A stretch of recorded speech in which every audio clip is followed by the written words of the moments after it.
Bismillahirrahmanirrahim. Alhamdulillah rabbil alamin. Wassalatu wassalamu ala asyrafil anbiya wal mursalin wa ala alihi wa sahbihi ajma'in, amma ba'd. Assalamualaikum warahmatullahi wabarakatuh.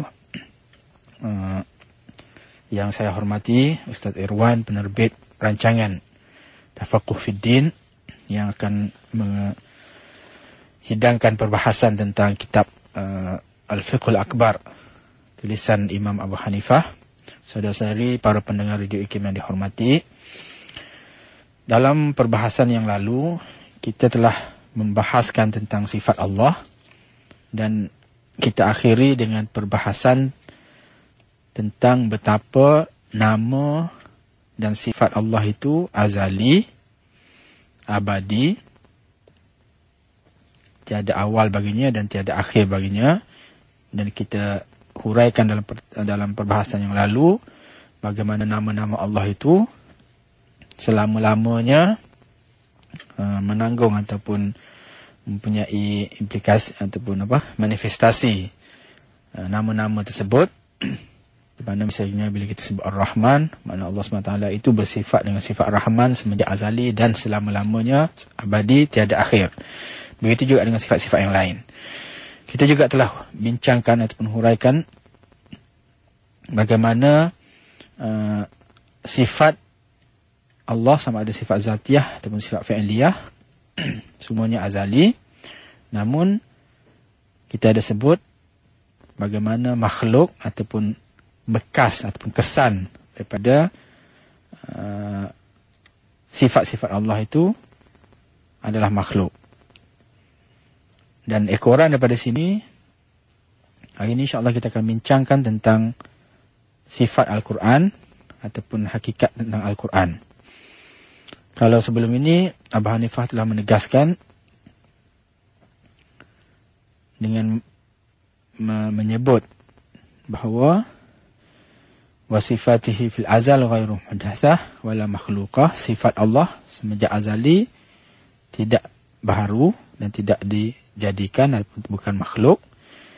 Sesiapa yang mengatakan ianya makhluk, iaitu sifat itu makhluk ataupun baharu, ataupun dia syak ataupun dia waqaf, dia reserve, dia tak tegas dalam menentukan ataupun mensabitkan tentang keazalian sifat Allah Subhanahu Wa Taala itu, maka dia dihukum kafir oleh dalam Islam kerana mengingkari sifat azali Allah SWT dan mensabitkan sesuatu yang hadis, sesuatu yang baharu pada Allah SWT.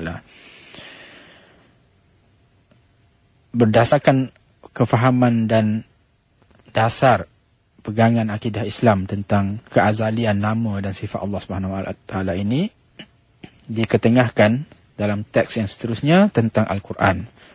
Dan sebagaimana yang kita maklum, perbahasan tentang hakikat Al-Quran ataupun isu tentang Al-Quran itu dalam kaitan dengan akidah ini adalah sesuatu yang boleh dikatakan diketahui umum, khususnya bagi mereka yang membincang ataupun mempelajari akidah.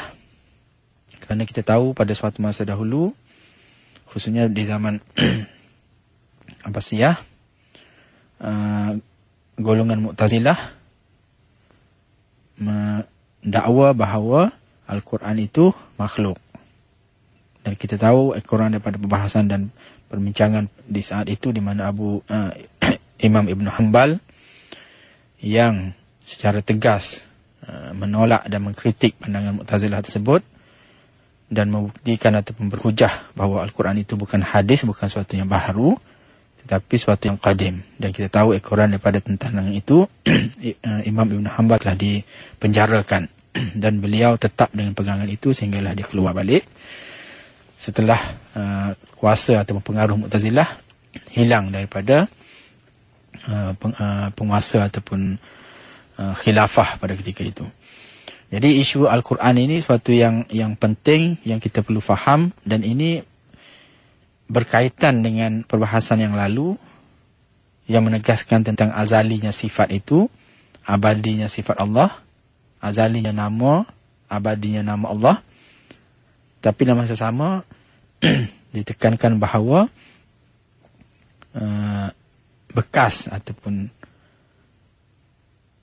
maf'ul ataupun perkara yang dilaku, yang dicipta oleh Allah itu bukan qadim tetapi hadis, makhluk. Dan bagaimana kita nak fahami tentang Al-Quran ini dalam konteks sifat yang ditegaskan di atas. Abu Hanifah menyebut, wal Qur'anu kalamullah ta'ala fil masahifi maktub wa fil qulubi mahfuz wa 'alal alsuni maqru wa 'alan nabiyyi alaihi salatu wassalami nazal wa lafzuna bil Qur'ani makhluqun wa kitabatuna lahu makhluqah wa qira'atuna lahu makhluqah wal Qur'an ghairu makhluq. Dia menyebut bahawa Al-Quran adalah kalam Allah. Kita tahu bahawa dalam pembahasan tentang sifat zat, sifat zatiyah itu, antara sifat zatiyah yang disenaraikan oleh Abu Hanifah adalah sifat kalam. Bahawa Allah bersifat dengan sifat kalam. Dan kalam Allah adalah qadim. Kalam Allah tidak berhuruf, tidak bersuara. Dan Al-Quran adalah kalam Allah. Ditekankan di sini bahawa Al-Quran adalah kalam Allah.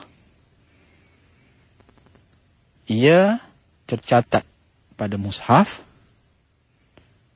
dihafaz dalam hati-hati umat Islam, dan dibaca pada lidah ataupun dengan lidah-lidah kita, dan diturunkan kepada Nabi Muhammad sallallahu alaihi wasallam.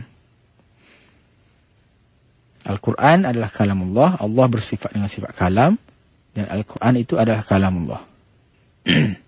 Kita katakan tadi bahawa Allah bersifat dengan kalam. Dan kalam Allah itu tidak berhuruf dan tidak bersuara, tidak berlafaz. Namun di sini disebut Al-Quran adalah kalam Allah. Ia tertulis pada mushaf, iaitu kitab Al-Quran yang kita baca. Dia dihafaz dalam hati-hati hafiz. Dia dibaca dengan lidah-lidah kita dan diturunkan kepada Nabi Muhammad SAW. Beliau menyebut lagi, walafzuna bil Quran makhluk wa kitabatuna lahu makhluqah wa qira'atuna lahu makhluqah wal Quran ghairu makhluk. Lafaz kita dengan Al-Quran, ucapan ataupun tuturan kita dengan Al-Quran itu, sebutan kita tentang ayat Al-Quran itu adalah sesuatu yang makhluk. Tulisan kita tentang ayat Al-Quran itu adalah makhluk. Bacaan kita pun adalah makhluk. Tapi Quran itu sendiri tidak makhluk. Nah, ini yang kadang-kadang orang keliru. Macam mana nak bezakan di antara apa yang makhluk dan apa yang azali ataupun qadim tadi. Apa yang dikatakan sifat Allah tadi dan apakah yang dikatakan penzahiran tentang Al-Quran yang tercatat pada mushaf dan dibaca oleh umat Islam sekarang. Jadi asas khilaf yang berlaku di antara dalam kes tadi antara Abu Hanifah Ibn Hanbal dengan golongan Mu'tazilah dalam menentukan apakah Al-Quran itu qadim ataupun hadis adalah perbezaan fahaman mereka tentang sifat Allah dan kesan daripada sifat tersebut. Apa yang qadim dan apa yang hadisnya. Dalam pembahasan tentang Mu'tazilah kita tahu golongan Mu'tazilah tidak mempercayai tentang sifat zaidah ala zat, suatu sifat yang asing, yang sifat yang qaim bizat, yang berdiri pada zat Allah SWT. Mereka percaya bahawa Allah bersifat dengan sifat-sifat dan sifat-sifat itu adalah zatnya. Manakala kita tegaskan dalam perbahasan yang lalu bahawa Allah bersifat dengan suatu sifat yang berdiri pada zat Allah. Dalam kes Al-Quran ini kita katakan bahawa Allah bersifat dengan sifat kalam dan sifat kalam Allah itu berdiri pada zat Allah. Jadi beza di antara apa yang qadim dan apa yang hadis itu ada kaitan dengan huraian berkenaan dengan kedudukan sifat tersebut. Golongan Mu'tazilah yang mengatakan bahawa sifat itu tak ada sifat dalam bentuk yang qaim, berdiri pada zat. Bahkan dikata Tuhan itu berkata-kata dengan zatnya. Tuhan itu alim bi zatihi, mengetahui ataupun mengetahui dengan zatnya, berkuasa dengan zatnya, kan? Dengan kenyataan sedemikian maka mereka menyangka apabila wujud sesuatu yang baharu pada kesan daripada perbuatan ataupun sifat Allah itu, dia akan mencacatkan zat Allah itu. Dan Al-Quran dalam konteks itu, kerana ia adalah sesuatu yang kita baca sekarang, tak mungkin dapat merujuk kepada Al-Quran sebagaimana yang dikatakan sebagai kalam Allah itu. Ini yang akhirnya mereka mendakwa bahawa Al-Quran yang ada itu adalah makhluk. Kita akan bincang secara lebih jelas nanti tentang hukuman ataupun kenyataan-kenyataan tentang Al-Quran ini. Namun, apa pandangan Abu Hanifah dalam kitab Al-Fiqhul Akbar tentang Al-Quran ini? Pertama sekali dalam teks yang kita bacakan tadi, beliau menegaskan bahawa Al-Quran itu adalah kalam Allah. Dengan maksud, dia adalah manifestasi daripada sifat kalam Allah SWT. Apabila kita yakin dan kita isbatkan bahawa Allah SWT bersifat dengan sifat kalam, mutakalliman bi kalamihi, wal kalamu sifatun fil azal, maka Al-Quran yang merupakan wahyu daripada Allah SWT juga adalah kalam Allah, dan oleh itu dia juga adalah azali sebagaimana kalam Allah itu. Namun ditegaskan, disebut di sini bahawa ia tertulis pada mushaf dan dihafaz dalam hati dan dibaca oleh lidah. Sebelum kita membahaskan tentang beza di antara kalam azali Al-Quran tadi dengan apa yang tercatat pada mushaf dan apa yang dihafaz pada hati dan apa yang dibaca pada lisan itu, sedikit sebanyak kesucian Al-Quran yang asalnya adalah kalam Allah itu memberi impak kepada tulisan-tulisan Al-Quran yang tercatat pada mushaf. Hafazan ataupun Al-Quran yang dihafaz pada hati kita dan yang dibaca pada lisan kita. Kita tahu dalam Islam kita diminta untuk menghormati Al-Quran, menghormati mushaf Al-Quran. Tak boleh sentuh mushaf kalau tidak suci, tidak berwuduk. Al-Quran perlu disanjung, diletakkan pada tempat yang sesuai. Tak boleh diletakkan di bawah, dipijak ataupun sebagainya. Hatta adab-adab membawa Al-Quran dalam bentuk mushaf pun diajar dalam Islam. Dia tak boleh dibawa sebagaimana kitab-kitab lain. Menghafaz Al-Quran dalam hati kita mempunyai suatu fadilat yang besar. Dia memberi kesan yang jelas pada pembentukan saksiah dan pribadi insan itu sendiri. Membaca Al-Quran mempunyai fadilat dan pahala yang banyak. Satu huruf Al-Quran menyamai 10 fadilat ataupun 10 darjat. Apatah lagi kalau di bulan puasa dan sebagainya. Kenapa semua ini mempunyai begitu tinggi, begitu besar fadilatnya? Padahal kalau kita lihat yang tercatat, yang tertulis, tulisan yang terzahir pada Al-Quran itu, pada mushaf itu, itu yang Abu Hanifah sebut, wa kitabatuna lahu makhluqah, suatu yang makhluk. Lafaz yang kita baca, yang lahir daripada bacaan kita, wa lafzuna bil Quran makhluk. Wa qira'atuna lahu makhluqah. Walaupun macam tu, kenapa dia mempunyai suatu nilai yang begitu tinggi di sisi Allah? Kerana apa yang dibaca, apa yang ditulis, apa yang dilafazkan itu, walaupun dilihat pada aspek tulisan, pada aspek lafaz, suara, bacaan itu, ia adalah makhluk, tetapi ia menzahirkan ataupun suatu penjelmaan manifestasi kepada kalam Allah yang qadim. Dengan sebab itu, walaupun kita kata pada zahirnya dia nampak suatu yang baharu, yang dicetak, tetapi kita perlu menghormati sebab tanpa kalam Allah yang qadim itu tak akan wujud Al-Quran itu. Jadi nilai dia kita tak boleh melihat secara yang mudah sebab dia mempunyai kedudukan yang tertentu di sisi agama. Itu sedikit telahan terhadap kenapa kita boleh lihat dalam Islam kita menyanjung tinggi Al-Quran hatta dalam bentuk mushaf, lafaz ataupun bacaan yang kita baca.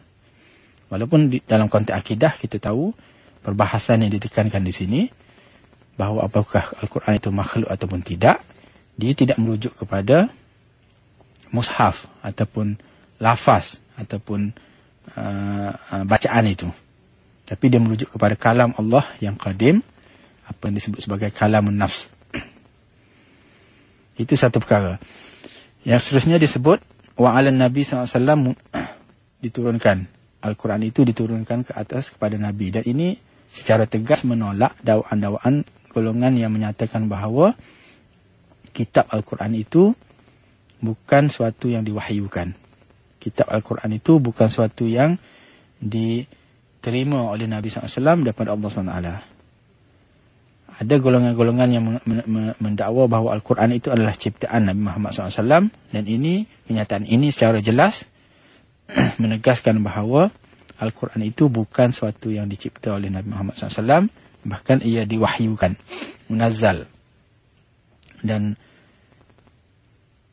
hasil ataupun ekoran fahaman ataupun hakikat bahawa Al-Quran itu diturunkan itu juga dapat kita fahami tentang betapa Al-Quran itu adalah merupakan suatu mukjizat yang agung pada kenabian Nabi Muhammad SAW.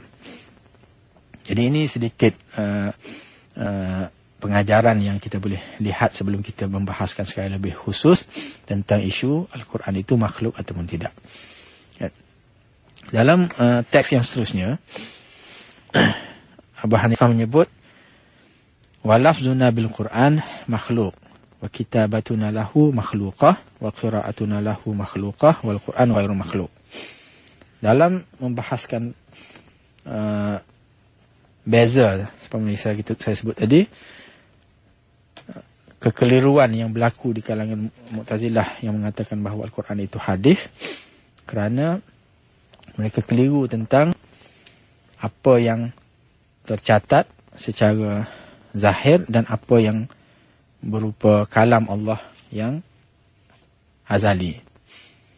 Dalam teks ini, Abu Hanifah tak kata Al-Quran itu makhluk, tapi dia kata lafzuna bil Quran makhluk, kitabatuna lahu makhluk, wa qira'atuna lahu makhluk.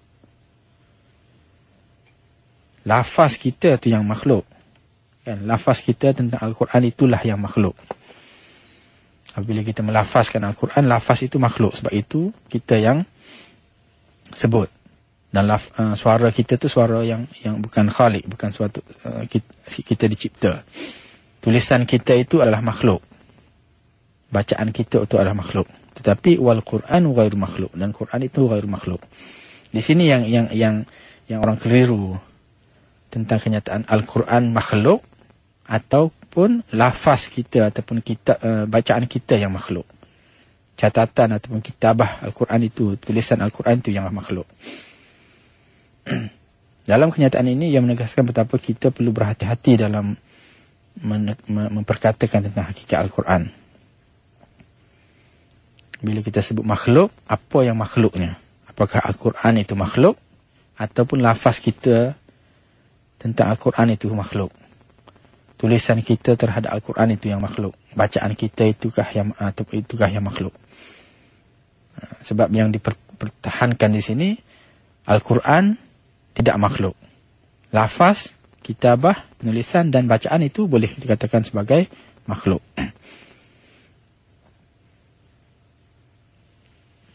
Kenapa kenyataan bahawa lafaz Al-Quran ataupun kenyataan bahawa Al-Quran itu makhluk itu salah, kan?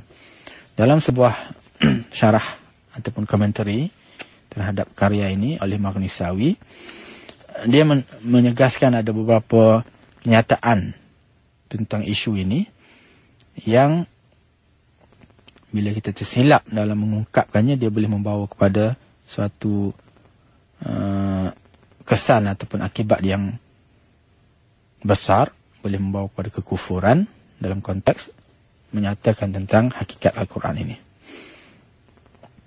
Kita tegaskan tadi bahawa Al-Quran itu adalah kalam Allah. Dan ia tegasnya pastinya bukanlah suatu yang makhluk. Manakala huruf, tulisan, dakwat dan sebagainya yang kita gunakan untuk menulis Al-Quran itu memanglah makhluk. Sebab itu adalah perbuatan hamba. Kita yang melakukan semua itu. Kalam Allah itu tidak makhluk sebab tulisan, huruf dan kalimah yang disebut, ayat-ayat yang diungkapkan, yang dibaca, semua itu adalah alat-alat kepada Al-Quran.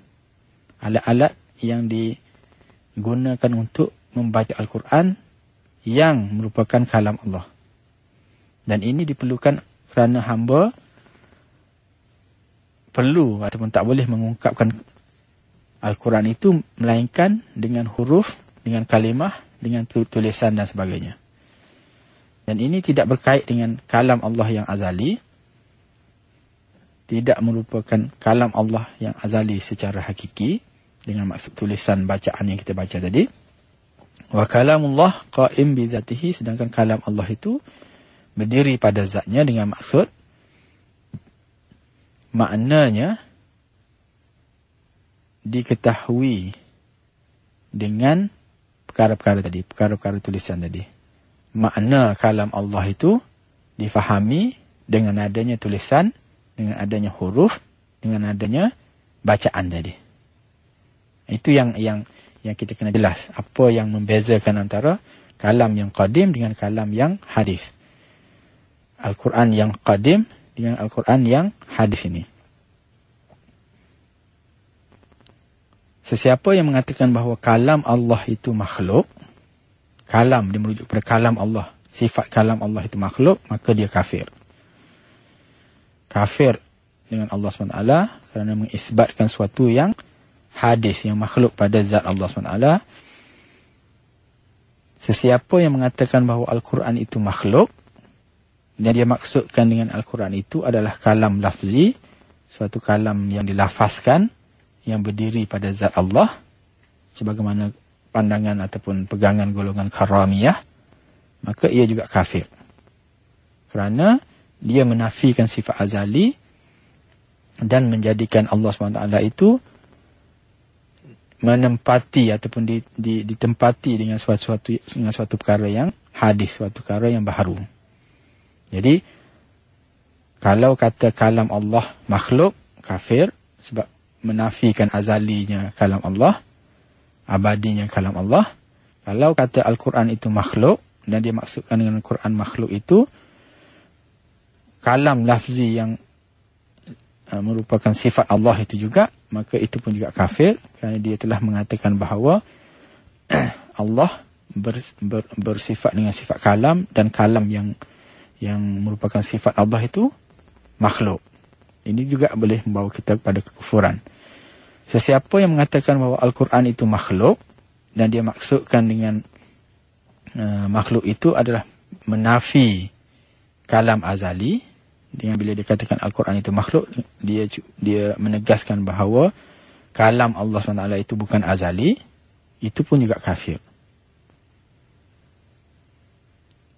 Begitu juga siapa yang mengatakan Quran itu makhluk, dan dia menghendaki dengan kenyataan tersebut bahawa Al-Quran itu makhluk adalah kalamul lafzi, kalam yang diungkapkan ataupun kalam lafaz Allah SWT yang berdiri pada zat Allah SWT, dan lam yurid nafil kalam al-azali, tapi dia bukanlah sampai nak menafikan kalam azali.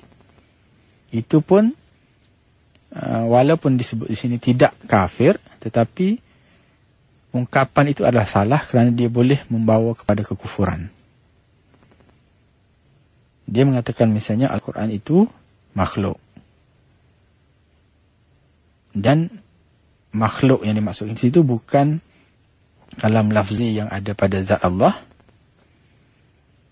dan dia juga tidak bertujuan untuk menafikan sifat kalam Allah yang azali, tetapi ungkapan itu juga walaupun dikatakan tidak membawa kepada kekufuran, tapi salah, sebab ungkapan Al-Quran makhluk itu boleh membawa kepada tanggapan ataupun salah faham orang yang mengatakan kalam Allah itu bukan azali. Sebab itu kita lihat di sini Abu Hanifah secara jelas dalam teksnya yang menyebut Al-Qur'anu kalamullah, Al-Quran itu kalam Allah, fil masahif, tercatat di mushaf, dihafal dalam hati, dibaca dengan lidah dan diturunkan kepada Nabi Muhammad SAW. Tapi dia jelaskan sini walafzuna bil Quran makhluk. Lafaz kita dengan Al-Quran itu makhluk. Dia tak kata Al-Quran itu makhluk. Lafaz kita dengan Al-Quran itu makhluk. Tulisan kita terhadap Al-Quran itu juga makhluk. Dan bacaan kita terhadap Al-Quran itu makhluk.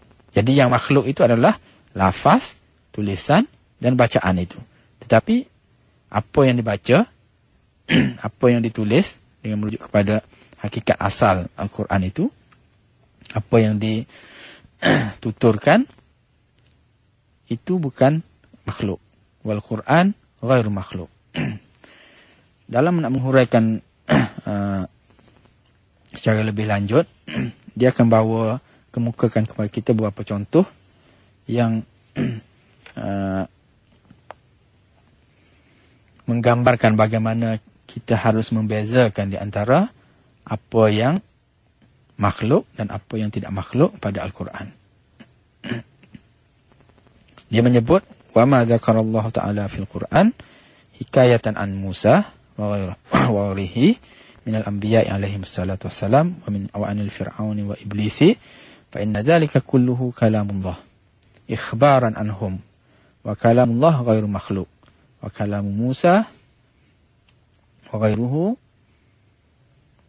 minal makhluqin makhluk. Kalam Musa wa ghairihi minal makhluqin makhluk. Wal Quran kalamullah fahuwa qadim la kalamihim. Apa yang Allah sebut dalam Al-Quran menceritakan tentang Nabi Musa dan para anbiya yang lain. Kisah-kisah kisah-kisah Fir'aun, kisah-kisah iblis.